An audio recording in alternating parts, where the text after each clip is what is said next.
Hi everybody! Okay, so it is 4 o'clock on the nose by my estimation. Might be a little bit early for some people, but that's okay. You know me. I'll just start talking and hope you join up. So I am, hey Frankie, hooray! So hopefully this is working. Everything looks okay. My head's not cut off like it was that one time. Hi Ty! Oh my gosh! And Stacy! Everyone's here! And Book! Oh, this is excellent. Yeah, so okay, we're technologically good. Indeed, oh, everyone! All the old Guten Tag. Right. So, hi. Hello. Oh, this is awesome. Sorry, excitement at the beginning of the video. I was all prepared to immediately be all professional and tell you interesting things and stuff. I am so glad that I got the technology right for a change. Maybe it's gonna work. Who knows? So, hi everyone. Happy Saturday, happy weekend. Even for those of you in Australia, if you're tuning in, it should still be the weekend. I just got back from my RWA chapter meeting. It was awesome. It was on category romance, which Sarah's on board for a change. Category romance, which is something that I read, but I know absolutely nothing about writing. I don't know that I would ever write such a thing, although anything is possible. But it was really a fascinating panel with the awesome Amy Lane. Incidentally, if you're into gay romance, try Amy's stuff. She's an awesome author, and I really love some of her things. So give her a try. She's great, and turns out relatively local to our area. So it is quite stormy here today in Northern California. So, and I am in an old Victorian in my office, so the windows aren't super insulating. So I apologize if there's a little ambient rain, but hopefully you will find it calming. Hey Dick! Dick, will you share this over to the Parasol Protectorate group? That way just the one person, just Dick can do it, the rest of you don't bother. And that way the group can tune in a little bit easier. Sometimes it's hard to find a live video, but it looks like you guys are all discovering me, so that's great. As usual, I love it when you say hi, and I also adore it when you say what part of the world you're tuning in from, because one of the reasons I do the lives is because it's one of the only ways I can reach people all over the place, and so I really like that. It is 4 o'clock here in California, and that means it's a little late for tea for me. I'm one of those caffeine drinkers who can't keep drinking after a certain hour, and 3:30 is my cutoff these days, because I'm getting old. But I am drinking tea, or I'm drinking a tisane, and I am drinking out of this lovely teacup here. It is, I think it's a 1960s cherry blossom, American made, from England and Las Vegas. Awesome. And I am drinking an herbal tisane. I'm drinking lemon zinger. I really like sour things, and I like the zinger oeuvre of herbal teas, so that's what I'm drinking. So let me know where you're tuning in from and what you're drinking, if you're drinking anything, to watch me blab. So as usual, I will totally be taking questions in a little while, but I have a couple of things to start off with, so save your questions at first, and I'll open it up to the floor when I am ready to start reading and concentrating and trying to do multiple things at once, which is what these lives kind of turn into. Right, so the fun thing that my RWA chapter does is at the beginning of every year, the chapter makes all of us members write down kind of our goals or our thoughts or our feelings about what we want to accomplish during the year, and then they take it away from us. They take our little 3x5 cards away from us, and then they give them back to us in February of the following year. And so we can read what we wrote from the past. It's kind of a cool way to do it.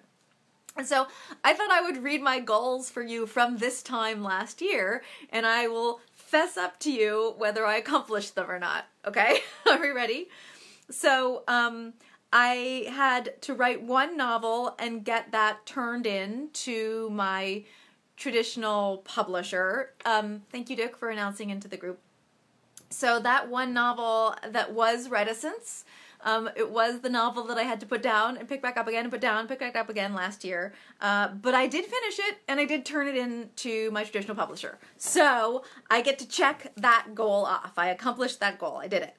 And then I was going to release one book last year, and a novel-length book, and that was The Omega Objection. So yes, we did that. We got that released. So that was another goal. So I got that goal accomplished. We just had a comment from Sally who said, "This is the first time I've heard Gail's voice, and it's not what I expected." To which I say, yes, I do not have a British accent. This is why I don't narrate my own books. The voice that you hear when you read my British set stuff is my mother's voice, who is quite British and very, very proper. So I can do a British accent, but I don't actually have one native to me. So those, so back to the goals. So we wrote a book and turned it in, and we brought a book out. So that's 2 down. And then I also had a traditional book coming out, which I needed to shepherd into existence, and that was Competence. And I also had to do all of the international publishing on that one myself. So I mostly did that one. We're still struggling with Competence getting the audio to go overseas, and that's just complicated to do with the rights and who has them, and we're still just fighting that fight. And I'm really trying to get Competence in audio for you guys overseas, but mostly I think I get to check that goal off. So that's that one.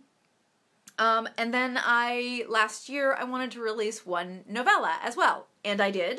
That was How to Marry a Werewolf. Can you believe that that was only last year? It feels like ages ago now, but it came out in May of last year. So I got you a novella as well. So I think that's pretty good. I got you a traditionally published book, I got you an independently published book, and an independently published novella. So that's 3. That's 3 whole books you got from me last year. I did have ambitions to write one more novella last year in order to bring that out in this year, and that didn't happen. I got the sci-fi book written, which is going to be coming out, but I didn't get another novella written. So I'm a little sad about that, but it really brought home, I was really ambitious. I wanted to see if I could maybe do 4 books a year, and it really brought home to me that I just don't think I can. Even when I managed to block out the time to do that, something else derails me. In this case, what derailed me was signing the illustrated editions of Soulless that came out, so they had me sign all of those 10,000 books, and that just derailed everything. So I think I really have to plan for that. I have to plan for things to go off course in my life at this juncture, and that means that the best I think I can promise is 3 books a year. I wish I were a more prolific writer, but I think 3 books is what I can do. So yeah, and then the other goal I had for last year is something that I think I'm kind of comfortable talking with you guys about now. So I didn't talk about it for a while. It was one of my secret projects. I was trying to put an anthology together. So I have a lot of author friends. Many of you have expressed an interest in perhaps writing in my universe, and I really wanted to do that. I've always wanted to do that. I always feel like I created a really fun sandbox, and I'd love to invite people to play in it. As you know, I'm not one of those people who is against fan fiction. Some authors really object to it. I don't read it for various reasons. In other words, I don't read what other people have written in my universe, and I can't kind of legally really acknowledge it because there's, weird copyright and trademark stuff in place. So I know it happens, and I am honored that it happens, but I don't read it myself. But I would like to kind of make it official and invite people to participate and write in the world. So I pitched an anthology project, and I approached author friends, and they wrote me some hilarious and charming possible story, just a sentence of what kind of story they might write in my universe. And it was really exciting. I got some really big names interested. I was very honored and thrilled. But unfortunately, my traditional publishing house and other traditional publishers were really not interested in it. It seems that right now the prevailing feeling is most of the time anthologies just aren't selling very well these days. So they just didn't feel like they could make their money back. And logistically, it is something I could do myself, but would be so very complicated to do because I really want to pay writers appropriately, and that means royalty shares, and royalty shares with multiple writers is just incredibly complicated. So it's just, there just isn't a comfortable system in place right now in the indie world for me to be able to do that myself. So unfortunately, that project, I would still like to do it someday, but it's been tabled for the time being. It might happen, you guys. It still might happen. There are some exciting platforms that aren't Amazon that are kind of trying to come up with ways to do multi-author projects and royalty shares and stuff. So maybe it will happen eventually. But for right now, so that project, which I was alluding to for a while last year, has been tabled on the back burner. But this year, I do have some exciting stuff happening. So that's my goals from last year, and I guess I'll talk a little bit about what my goals are for this year. I won't tell you all of them because I'm not entirely sure on the year as it is yet. I'm still waiting on a couple of things. I'm hoping to have a really exciting announcement for the Cheer Up soon, but that unfortunately I can't. I don't. Here's the thing. I don't mean to be cagey with you at all. It's just that I don't want to talk about something if I haven't promised to write it under contract or written an outline for it, or I'm really confident in it happening, because I feel like I'm writing a check I can't cash. Like, I don't want to make a promise to you guys that a book will happen and then have something mean that it doesn't happen that's outside of my control. So I don't really talk about future projects until I know that it's something that's all dependent on me, because I know I can do it. Right? I know I can do it. I know I can get you the book.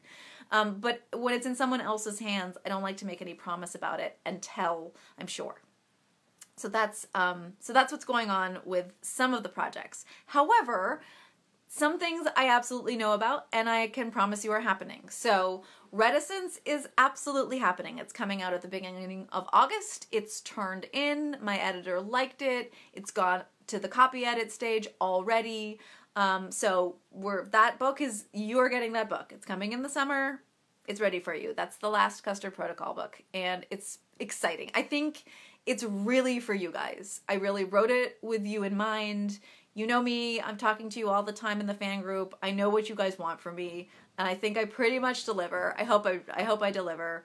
You get to revisit lots of favorite characters. There's lots of shenanigans and events. You get a peek into Percy's head. You get a brand new character who I think you will love, who is somebody's daughter. I'll just put it that way. Maybe not who you're expecting.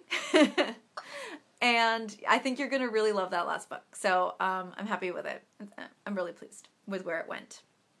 And I hopefully, fingers crossed, you will be too. And then you get a secret project that hasn't officially been announced yet, that's coming in October. So October of this year, October 2019, is my 10th book birthday.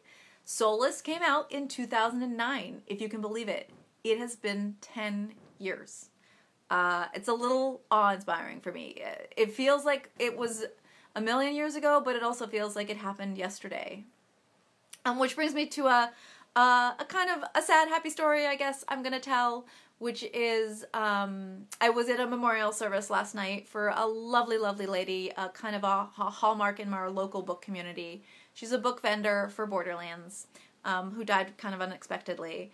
But my memory of her is connected indelibly to Soulless. So you have to picture this. The book had not come out yet, but Orbit was really good about sending out advanced reader copies to all the different bookstores and to a lot of reviewers and stuff like that. And so I go to Borderlands in San Francisco, my local indie. They're the people who, if you wish to have a signed edition of any of my books, you can order from them because I love them and I always have. And I go to Borderlands, a brand new author. My book isn't even out yet, my very first book. And I go to introduce myself and just say, hey, I'm a local author and I have a new book coming. And I walk in and I go to the counter and this wonderful woman, Carrie, is standing behind the counter. And I said, hey, so I'm a local author and my name is Gail Carriger and I have a book. And she squealed at me. I didn't even finish the sentence. I was so nervous. She just squished. She's like, oh my God, you're Gail Carriger. Oh, I loved your book. And apparently she had gotten an early review copy of Soulless. And it was my first encounter with an enthusiastic reader who's me. I'm that person. I'm the person who squeals at other authors. And it was the first time it had ever happened to me. And so, so Carrie like lives in my brain as that moment, which was very, very special to me, to have that, like, because you dream of being an author your whole life, to bring that kind of joy to a reader, and to have her do that to me was like amazing. And I'm all teary, cause she is no longer with us, but, it turns out she was this like crazy, grumpy, sarcastic. She never was that way to me. I will think of her as this like bubbly fan forever. So I just wanted to kind of talk about her a little bit and mention her to you all, because she will be missed. And I will miss that. Not that I don't still get it from others, but she was my first. So anyway... Right, moving on to a slightly less tear-inducing moment. So my goals are you're getting Reticence, you're getting the celebratory October special edition. So, I don't have this, but give me a second. Can I do this? No, I really can't. I can't move when I'm doing these lives. I have lighting like circling me like an alien entity, stalking me, so I can't really move to go get a book cover that I haven't planned.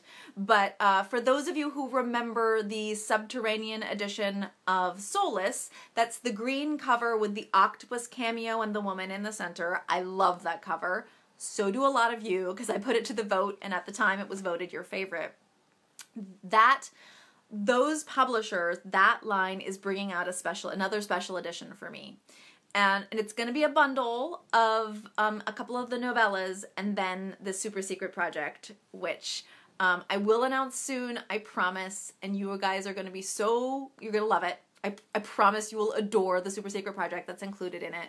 And that's going to release in honor of Soulless. So, it's going to match the green one, so it will also have sort of a cameo motif, that vintage look to it.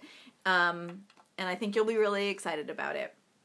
So soon. So look for that in the chirp. Soon. Look for it.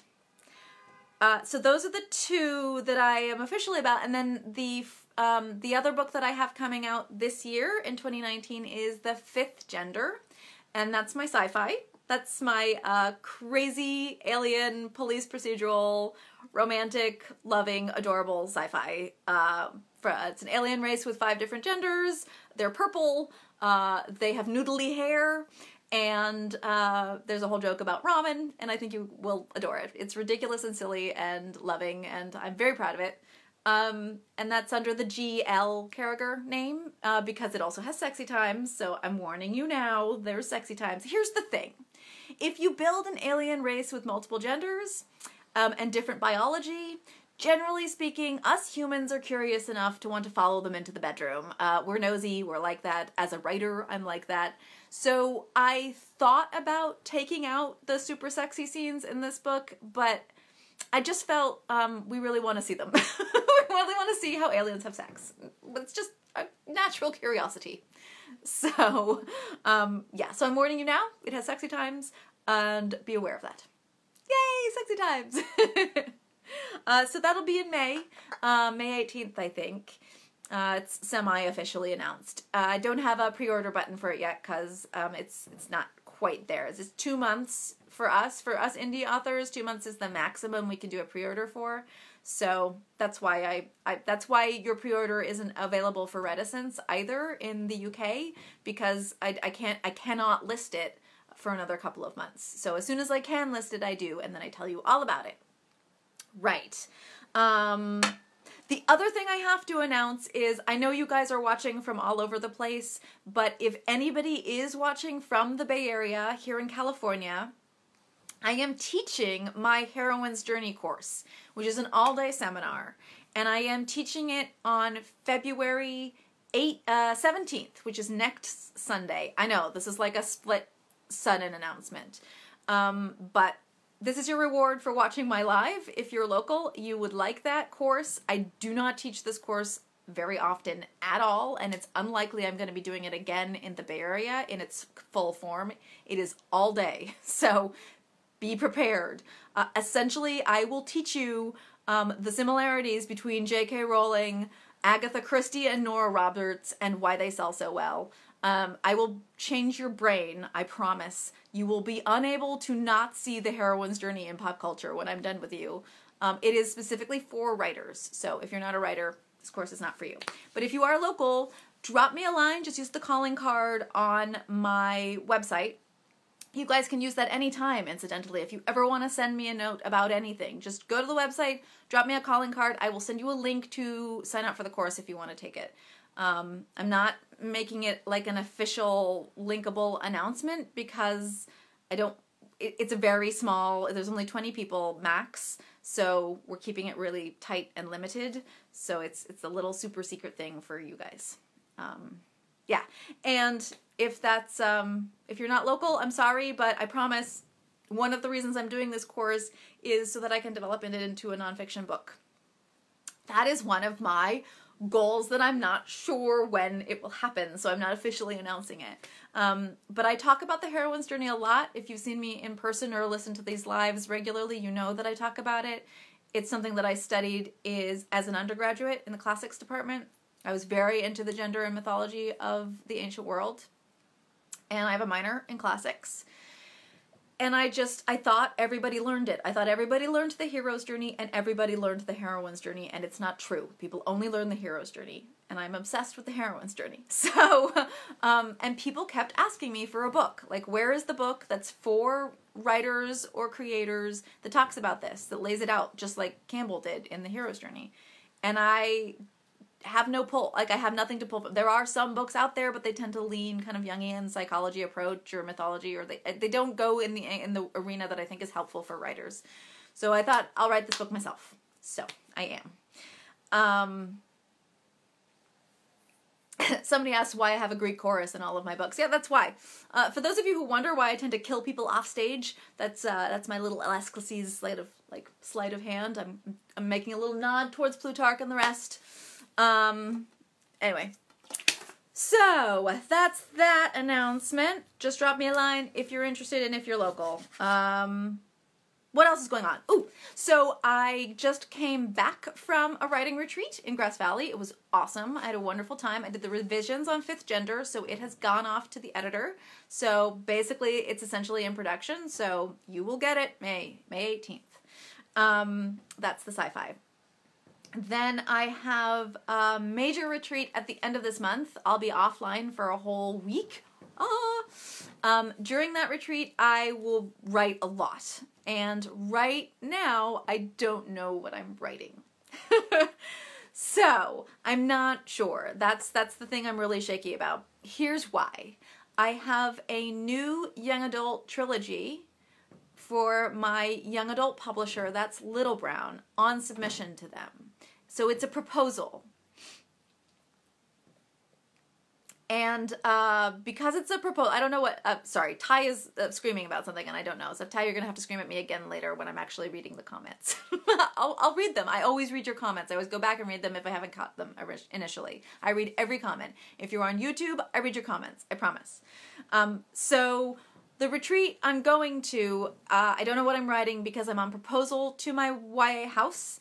And that just means I've written them essentially a little treatment that says, this is what I would like to write for you. Are you interested? If they are interested and I sign a contract, or even if I know we're going to sign a contract, that is what I will be working on retreat. So that I will be working on the first book in a new young adult series. This series is not set in the Parasolverse.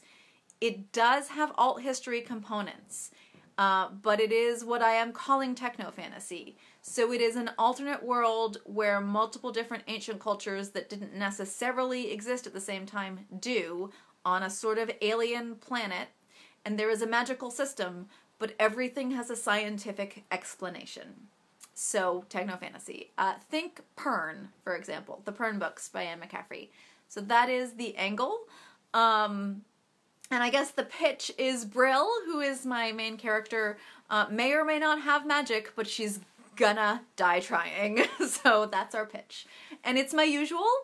in that it is lighthearted and fun and funny. It is full of a wide cast of characters, and this being me, I simply threw my hands up in the air and everyone is queer.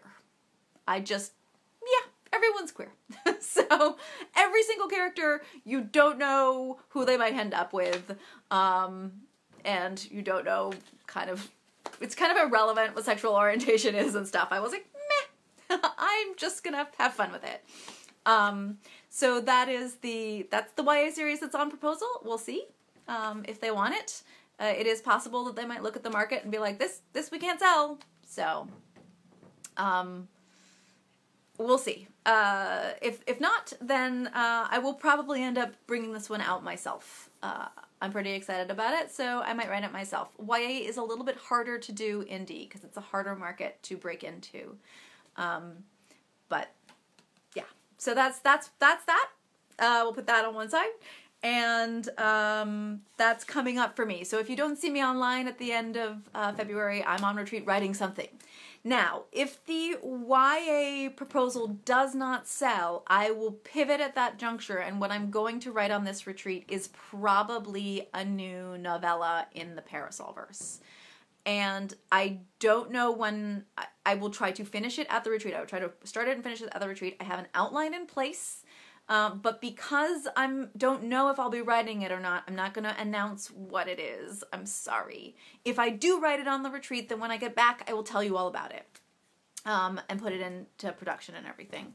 But because I'm not sure, I don't really want to talk about it yet. But those are the two things that are up in the air, which brings me to the sad bit, which is, what that means is that the San Andreas stuff, I don't know that I will be able to bring one of those books out this year. I'm really sorry.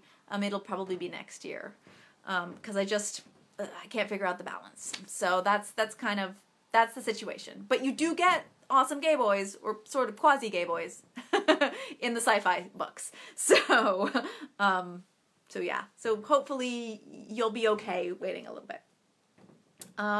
Right, so those are my notes of things. Now I will pay attention to the comments. So if you have a question for me, hit me up. I'm not going to scroll backwards, so if you asked a question before, you're going to have to retype it. And I make the contract I make is, the way this works in a Facebook Live is these questions come up on my phone, very small and to one side. And so I can't always catch them all, but if I miss it, I will always go back and reply to you and make sure I answer it or do a link or something. So, Susan wants to know, is techno-fantasy the same as like 1950s science fantasy? Yes. I would say that's its closest correlative. What I'm alluding to when I say techno-fantasy, I mean the people within the world, it seems like magic to them, but it actually isn't. And the closest I can come is the Clark quote, which is, any technology sufficiently advanced is indiscriminable from magic. And I've always loved that quote, and I just thought it would be really fun to write about. I'm not as familiar with the 1950s oeuvre, though. Ray wants to know if I'll be touring for my releases in 2019. So far as I know, so I'm not touring for the Fifth Gender in May. That's an indie project, and I don't tend to tour for that. Sometimes I'll do an in-person event if I happen to be in a city that feels interested in hosting it. I had kind of even pulled back from doing that, but then I was in Seattle and 150 people came to see me, and I was like, okay, I guess, I thought doing the lives was sufficient, but I guess people still want to see me actually in person as well. So, yeah, so no plans to tour for that. And then I actually asked Orbit to stop sending me on tour for their books. And so far, they've honored that request. So I don't think I'll be touring for Reticence in July. It just has to do with the fact that I do so much other travel during the year, and a book tour is just really brutal on me. Not because of you guys. You guys are the only good part. Seeing you in person is fantastic. But just flying and landing and checking into a hotel and then doing an event and then sleeping and then flying and landing and like just doing that over and over again, it's like 10 cities in 10 days. And it's just more than I can really take now. I think I'm just too old. I don't have the energy for it. I always get sick. I always get just so exhausted. And it doesn't help that they've started bringing my books out in the middle of the year, in the summertime, and that's the worst time to travel. I actually prefer a spring or a fall release because it's easier to travel and book tour.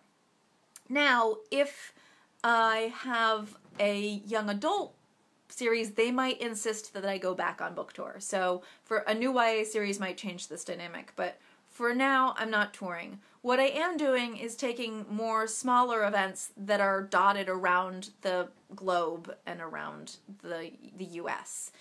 So hopefully you can catch me there at some point. But I am trying to not tour as much as I did at the beginning of my career, if they let me. Sometimes I'm contractually obliged to. So, yeah, sorry about that. Ty is yelling at me for presenting 2 days before they present their thesis. How dare I? Sorry. You can use it as reward. Ping! Janice wants to know if I've ever considered adapting a play for my stuff. So I had somebody in London very interested in doing that. I think not all of my books would adapt to a play very well. Some of them would. Something like How to Marry a Werewolf. Some of the novellas, which are kind of single point of view, are almost play-like by their very nature. The Regency House Party kind of style that Poison or Protect is, for example. But yeah, I wouldn't do it. I will say that. I don't consider screen or playwriting a skill set that I have, even though I am a dialogue-heavy writer. I just don't. It doesn't appeal to me, and I think it is not something that I would do myself. But I'm not opposed to someone else doing it. I mean, it's a rights thing. Someone would have to buy the rights to do it.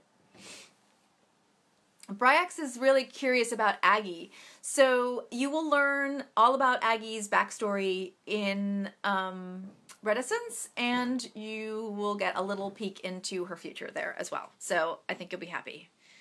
Ty wants to know if we see Imogen. Yeah, you get a little glimpse of Imogen coming up in Reticence.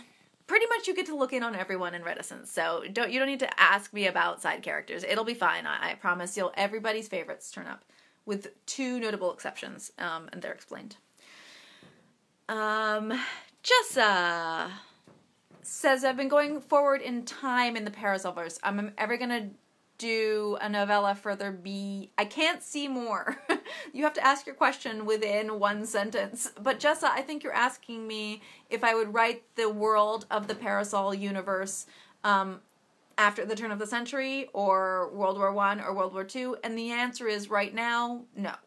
So those of you who've been reading the San Andreas Shifter books, you know that there's a catastrophic event that occurs in the Great War. And I always say that I'm really not interested in writing the Parasolverse once corsets go out of style. So there's your time frame. So corsets kind of start to go out of style at the turn of the century. And at least a real tight, a Victorian style corset. The Edwardian era is a fun time period, but I don't consider it my bailiwick. It's not something I know a lot about. So I have never considered taking the Parasolverse past the turn of the century. Sorry. Anna wants to know if I'm coming to Australia. Anna, Worldcon goes to New Zealand next year, 2020, I think. So there is a possibility that I will be in your neck of the woods, and I may jot over to Australia. I've been to New Zealand before, and if my partner comes with me, we'll maybe go to Australia also. So maybe is the answer, but as I always say, if I've come across a continent or an ocean to get to you, and sometimes both, then you're going to have to get to me when I get there. I'm not going to, bop around all the tiny obscure places in Australia because they're very far apart from each other. So it would probably be something like 1 or 2 cities in Australia if I do go. So possibility. I'm planning on being in Ireland this year, and that's a pretty big, heavy, expensive trip. So I'm not sure about the cost of overseas. This is one of the side effects of not writing as many books for a traditional publisher and also not being published overseas is I don't have an overseas publisher anymore for the Australian, New Zealand market. That's the reason I do the Custard Protocol books myself. That's why Competence has a different cover and stuff. Which means there's nobody to kind of organize events for me and host things or, you know, help with the reimbursement for traveling places. So I'm less likely to do it, unfortunately. And I'm less likely to be invited to events that are there because of it. And that's just a consequence. So I have been to Australia before. I was there in 2012, I think. Maybe it was a little earlier. Katie says, just 3 months until DemiCon. Yes, indeed. Des Moines, I'm coming to you. I have never been to Des Moines. So if you are local to the Des Moines area or willing to drive a little bit, I am the guest of honor at DemiCon this year. Which is in May. So hopefully I will see some of you then. Sally wants me to come to Colorado Springs. I did Pikes Peak. I will do Pikes Peak again in a heartbeat. So get them to invite me back to Colorado Springs and I will be there. So, yeah, Colorado Springs. Katarina wants to make sure that my techno fantasy is less depressing than Dune. Who are you talking to? I don't write depressing anything. It's kind of my contract. Like, I was thinking about this. Authors talk about, like, what are our promises to our reader bases? What's our contract with our readers? What's our brand, you know, for lack of a better term? And I was like, I am a comfort read. I promise you, here and now, I might make you cry, but I will always leave you smiling. I will always leave you smiling. I promise. So don't worry. Sometimes if it's a series, you might wait a book or two, but yeah. What do you take me for? I will never depress you. That is not what I do. There are plenty of other authors doing that. You can go read them. Oh, Jessa says that you guys like to come see me in person because you get to see my outfits, which is very flattering. Right. Scrolling through your awesome comments. Kevin wants me back at Murder by the Book. I love Murder by the Book, and we have a really good relationship. So whenever I am in Houston, I promise I will do an event there. It's just I haven't had a reason to be in Houston recently, but I promise I'll be back. There are certain bookstores, independent bookstores in specific cities that are so gracious and so kind and so wonderful to authors that we love them and we support them and we really try and visit them, and I definitely have that relationship with various bookstores, and Murder by the Book is absolutely one of them.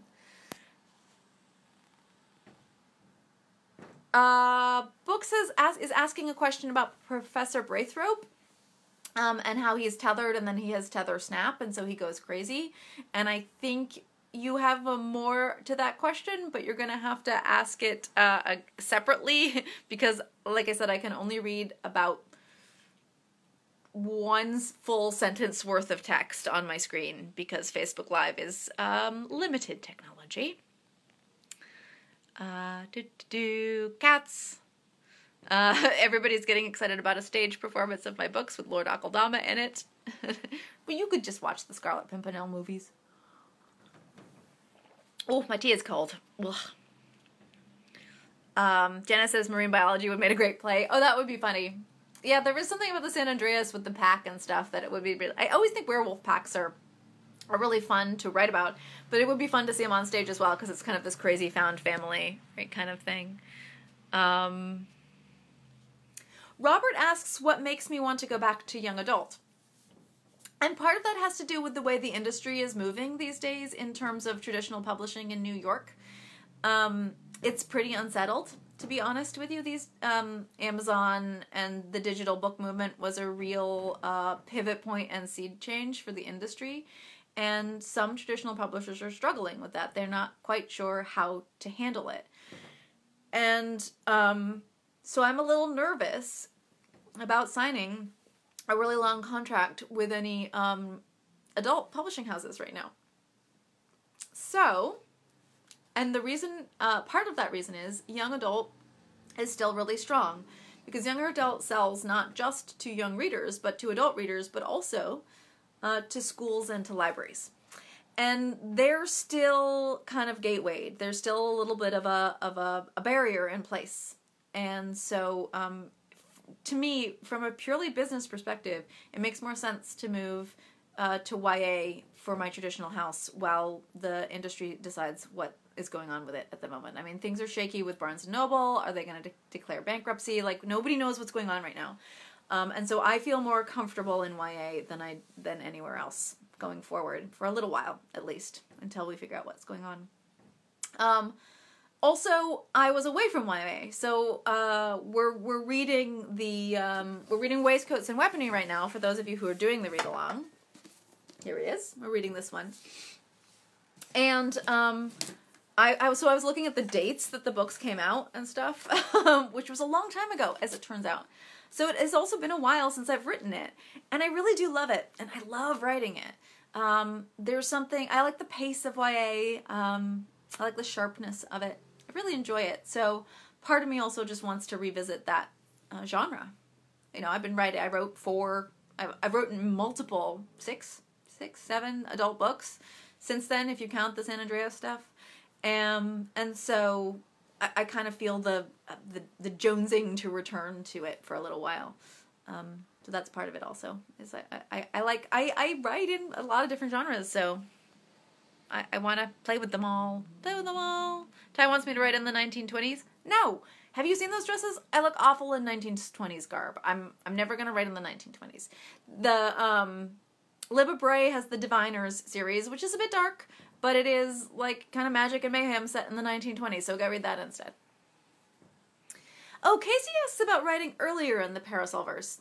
So I've talked about this before, but I have dabbled with the idea of writing Alessandro as sort of snippets throughout history of his life. It would be sad. That's one of the reasons I haven't done it, because we all know how he ends up. But that would be Regency set, and that might be kind of fun. So I have thought about it, or at least Regency set in parts. But no concrete plans at the moment. I definitely have thought about writing way further back in time as well, because obviously my background is in very ancient cultures. Paper dolls. Ray wants paper dolls focused on Ivy's hats and Lord Akeldama's outfits. I think there are out there. There are some like that. That would be really fun. I've dabbled in tie-in sort of stuff like that quite a bit. There was a cookbook maybe at one point. There was a coloring book maybe at one point. But unfortunately, this is all stuff that I need someone else to help me do. And it's either too much work for me to put together the team myself and do it, or my publishing house, who has the rights to do that kind of stuff, hasn't been interested. So I would, have to go through the rigmarole of buying back the rights and outsourcing them, and it's just kind of a hassle. And Margie asks about Alessandro, so there you go. You hear a little bit more about his backstory in Reticence via Rodrigo, so there is a little bit more coming on him, and someday I would love to write more of his stories. I have his whole life kind of charted out, because I had to, for the Parasol Protectorate series. So I would like to write a bit more, but unfortunately, it just hasn't happened. Bella wants to know, how do the Roman emperors work in the Parasol Protectorate? So yeah, there's, in my version of history, the Roman Empire is a vampire run, and I envision the queens being kind of the power behind the thrones, so to speak. As hives. So that is how I envisioned it. Sorry, I'm scrolling through your questions.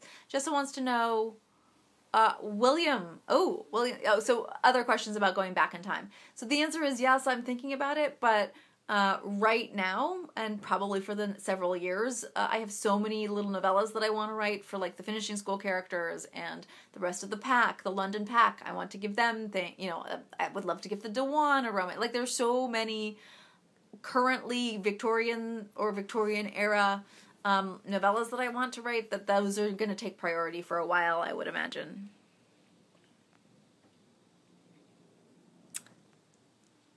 Any chance of a Bunson's book? So that would also be YA, and probably not. I love the idea of it, but I don't consider school boys my expertise, shall we say. I like to write either queer characters or strong female main characters. That's where I lean. That's where I'm comfortable. And so that's what I write. Because that's what I want to write. Annabelle wants to know what I'm doing in Ireland. Well, ostensibly I'm going to the Dublin Worldcon. And, but I don't know if I'm on programming or not. So I haven't officially announced it. Either way, I will be in the city during that time, and if I'm not on the program for the convention, I will do a meetup of some kind, I hope, even if it's just at a bar. So watch the Cheer Up and watch Twitter, and I will be like, hey, anybody want to meet me? You can come and meet me in Dublin. That's the plan, anyway.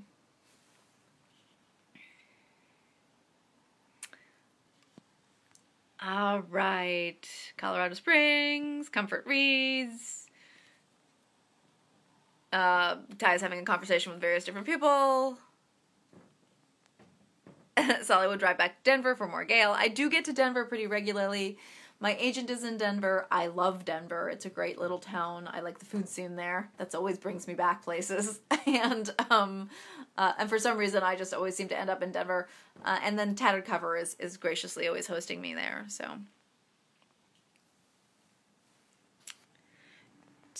Teacup, Parasol, Hedgehog. So Susan is asking if I had my druthers, would I prefer A? And then I can't read the rest of that, so you're going to have to retype that question. Book wants to know where Professor Braithwaite was tethered before the airship. That's a really good question. I hadn't really thought about his origin story very much.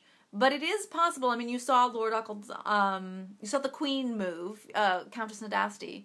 So it is possible to move a tether. You have to have the swarm effect go into place, and that works for roves or queens or hives. So Lord Akeldama has a moment where he swarms in one of the books, but he ends up back at his original house. So it is possible that Professor Braithwaite was tethered somewhere permanently and then swarmed in order to tether to the airship. So, but I don't know where. I hadn't thought about his history very much.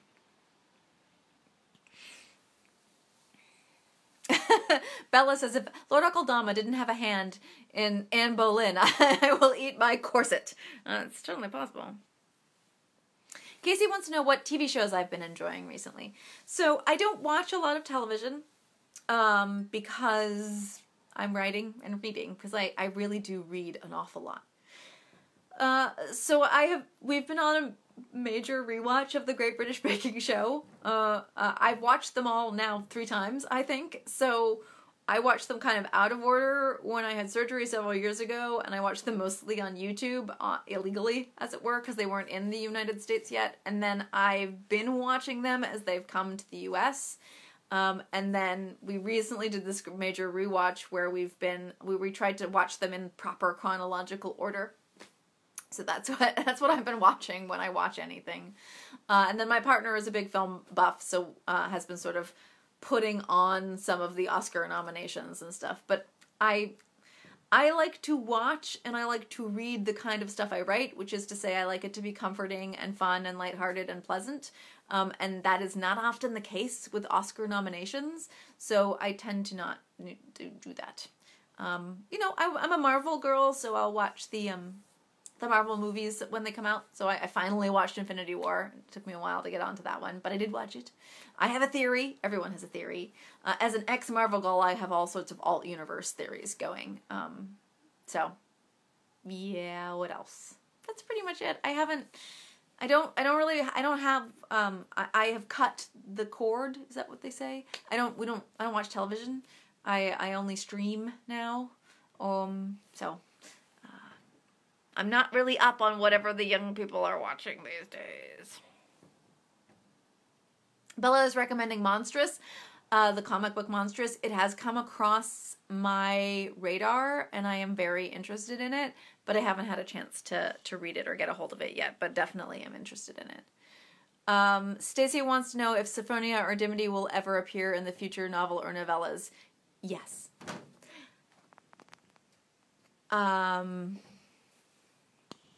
Katie's working on crossover fic, Mary Poppins, Doctor Who, and Sherlock Holmes. That sounds great. I'm hoping Holmes and Watson are a couple, because it's about time that happened. Bella wants angst. I don't do angst, not really. I mean, sometimes a little bit in the San Andreas book, but angst is not my forte. Liz is enjoying the finishing school books and wants more YA. Yay, thank you. That's very kind. Ty wants more gay werecat Egyptians. I gave you your gay werecat Egyptian. Like, sheesh. There are links being shared. Man, the comments are quite chatty today. Katie wants to see Monique shredded. Natalie wants an Etruscan society with supernatural elements. Oh, man. You really know my history. That would be crazy to write. Yeah. Stacy wants more ancient civilizations. The problem with the ancient civilizations stuff is, so far as New York is concerned, it does not sell well, quote unquote, because it hasn't. So, it's a bit of a problem. Stein wants to know, anime. For an anime adaptation of, like, the finishing school books or something, I would be totally into that. Love it. Love anime.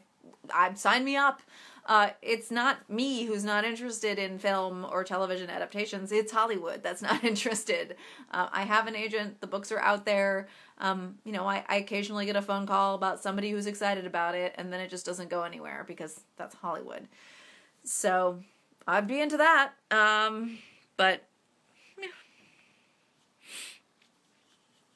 yeah. Ty wants to know if Nero is a vampire whose tether snapped. Yes. How else would you explain it? Caligula too, if you ask me. I mean, all that corrupt, weird sexual energy that was going on with the Romans, it's gotta be vampires. There's no other explanation for it.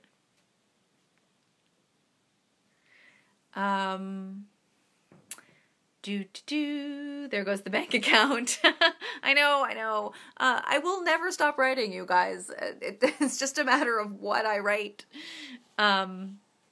Susan wants to know about opening up Bunsen's to the guest authors. So generally speaking, the way an anthology worked, and I started this live by talking about anthologies, is that certain things are available in the intellectual property, the IP, and certain things aren't. And so in this particular instance, you could definitely write something set at Bunsen's if it were grandfathered in and we were doing this anthology. So long as you didn't use named characters from my other stuff. So you couldn't use Pillover, or you couldn't use Lord Dingleproops or anything. But you could write something set at Bunsen's, and then it would be part of this anthology. That was the idea, anyway. So yeah, the possibility is in place. It's just, it's just a struggle right now to make it happen in a way that doesn't piss off the traditional publisher, that doesn't mess with trademark or copyright. So it's just kind of messy, unfortunately. Shared worlds are messy. Officially shared worlds. So that's why it's not happening at the moment. Someday, perhaps. Trader Joe's has hedgehog cookies. I know. Somebody posted the fact that Trader Joe's has hedgehog cookies in the Parasol Protector group, which was great. Amber wants to know where I ate and drank in Seattle this round. I struggle to name the restaurants that I was taken to because that's what happened. I was staying with my super foodie friends, and I basically just put myself entirely in their hands, and they said, let's go eat the thing. And I was like, I will come eat the thing. So I had some amazing sushi. We did that thing where you sit down and they just bring you the sushi. You don't pick anything. It just arrives in all of its gorgeous glory. I am a huge fish fan, and I love sushi. It's my favorite way to eat. Domination by sushi. They just bring it to you and you eat it. It's great. And I went to a place that specialized in game, so like non-standard meats. That was really awesome. And then we went to this super lovely French restaurant at Pike's, and then a cafe at Pike's that was also really, really good. The greatest cinnamon roll. It was like a cinnamon roll and an apple fritter had a little relationship and created a thing that was like 22,000 calories, but delicious. So I had some great food in Seattle. It's an awesome foodie city these days. Looking for more questions. I'm sorry, I'm really behind, so you guys should probably stop asking them at this juncture. Robert wants to know if having sexier books has affected getting the YA deal. I don't know. Like I said, it's on proposal right now, so maybe. I don't think so, though. That's the reason I wrote the YA book, the sexy books under GL. I mean, it's an opaque pen name, but it is a second pen name specifically because I wanted to make sure. It was mostly for you. I just want to warn you guys that there are sweary words and sexy times ahead. So just know when you get a GL book that that's part and parcel of the book. And by and large, everybody's been pretty awesome about it. So I don't think my publishing house is going to care too much, frankly. And if they care that much, but they still really love the pitch, then they will just make me use a new pen name. It's happened before to other authors, but I don't think it's a problem. I told them I was doing, like, if you're talking about, like, the Poison or Protect book, or the Delightfully Deadly stuff, which is adult content, adult versions of the YA characters, they don't seem to care at all. I haven't heard a peep. So, maybe I'm just too far off their radar at this juncture. Sully is asking about Crudrat. So for those of you who don't know, Crudrat was a full cast audio sci-fi that I did years ago now. It's a duology. So it's 2 books, one of which is written but really needs a rewrite, and one of which would end that series and bring it all to fruition. It's a young adult, and it's a sci-fi, and I did pitch it to my publishing house. They think that YA sci-fi isn't selling right now, so they didn't want it. The problem with Crudrat is it's a very strong voice, and it's really hard for me to climb into that voice, so I need a couple months real clean spare time to climb back into it, redo the outline for the second book, and then write the second book. And I just haven't had the time. And it's a risk. It's a risky proposition, because I don't know if anybody would like it or want it or buy it. So that's and it's my livelihood we're talking about. So I don't know if I have the time to take 6 months to do a project that I'm not sure about.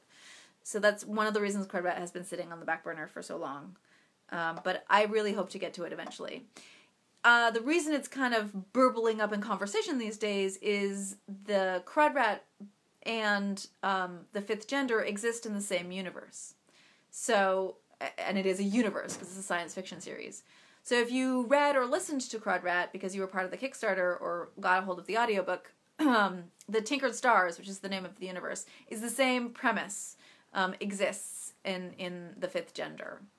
It doesn't deal with the wheel, it doesn't deal with that part of the universe, but it is the same scientific background for like space travel and all that sort of stuff. So you get a little peek at another corner of the universe in the Fifth Gender. But yeah, sorry about Crudrat. I promise someday. I'll have to. It's there. It's waiting for me. It's waiting for me to go back. Claire says, Great British Bake Off and Marvel movies. You just described my watch list. I was like, yeah, that's kind of what I watch. Occasionally I'll dip into DC, but, ooh, I will say I am really, really pumped for the What We Do in the Shadows television show. Super excited about that. And I am really, really excited about the Ms. Marvel movie. So, or the Captain Marvel. Sorry. I get my Danvers confused.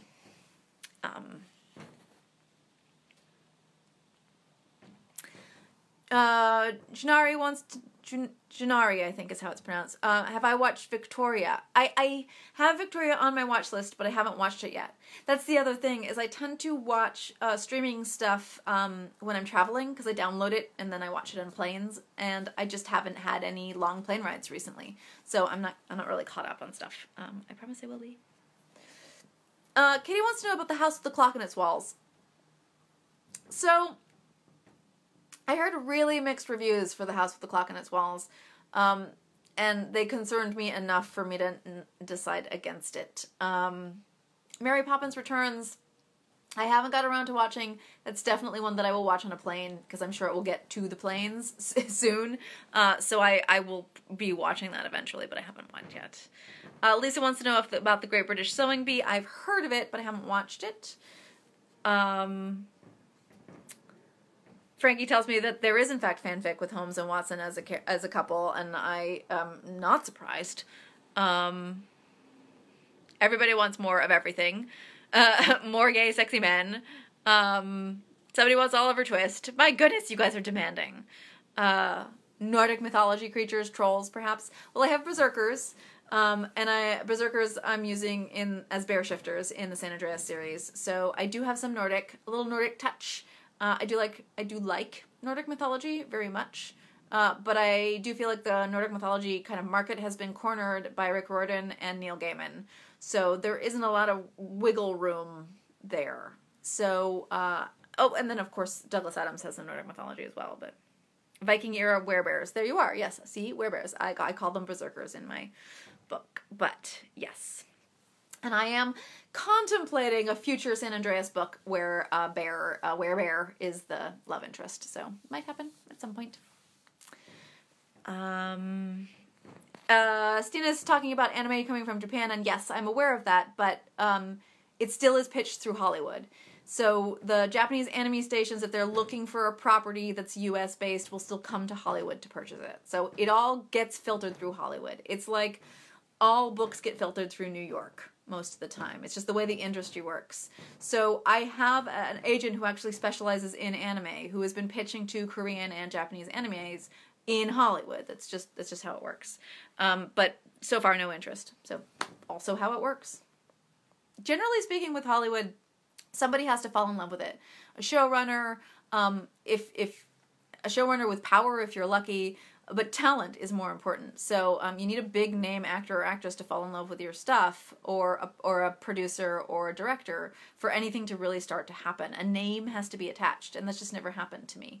So, you know, it's just the luck of the draw, I'm afraid. Does this live outfit have a theme?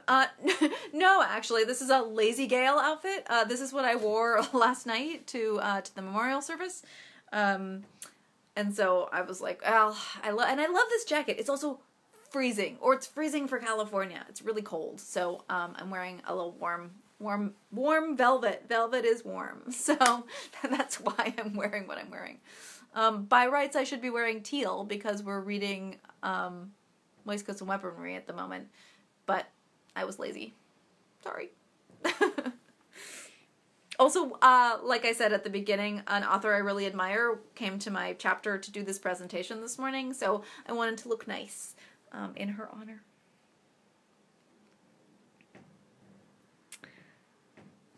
Somebody asked about Piper. Yes, Piper J. Drake is the author I was staying with, who's also my really good friend. We do the 20-minute delay podcast together, which is about traveling as an author and just traveling in general, and with hacks and tips and tricks. Piper currently lives in Seattle. She moves around a lot. And she's a foodie like me. And so she was the one who was dragging me all over Seattle to eat food.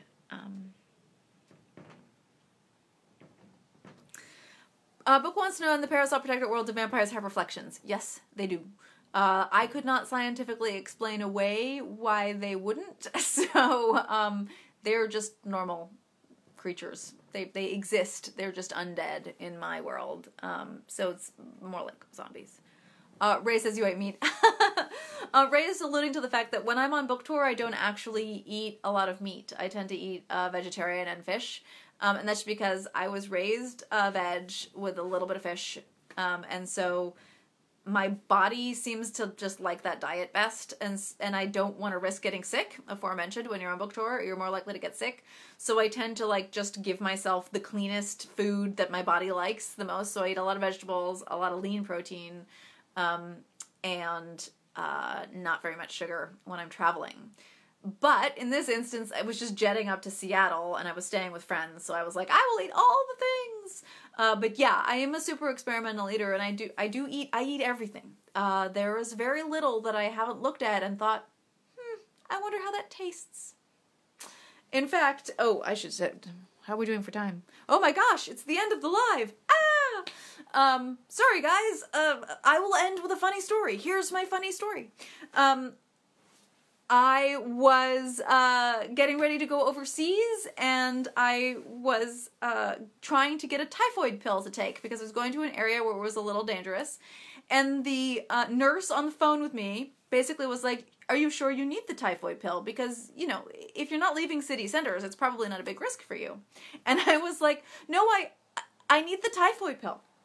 And she's like, but she's like, hey, you're not going to eat from like street markets and stuff. And I was like, oh yeah, I am. I was like, you don't understand. I see an animal I've never seen before, and literally the first thing that goes through my head is, will that taste good? So I really do need the pill. So yeah, I really will eat anything. I like to eat strange stuff. So that is my little Gail story. But most of the time when I'm traveling, I'm trying to be a little bit more careful with my body.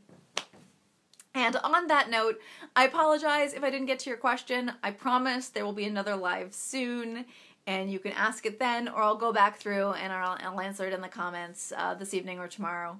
And yeah, I hope I've given you lots of food for thought with the upcoming year. And it was awesome seeing all of your comments and seeing where you're all coming in from. And I miss you guys when I don't talk to you. So we'll do this again soon, all right? Take care of yourselves. Stay warm.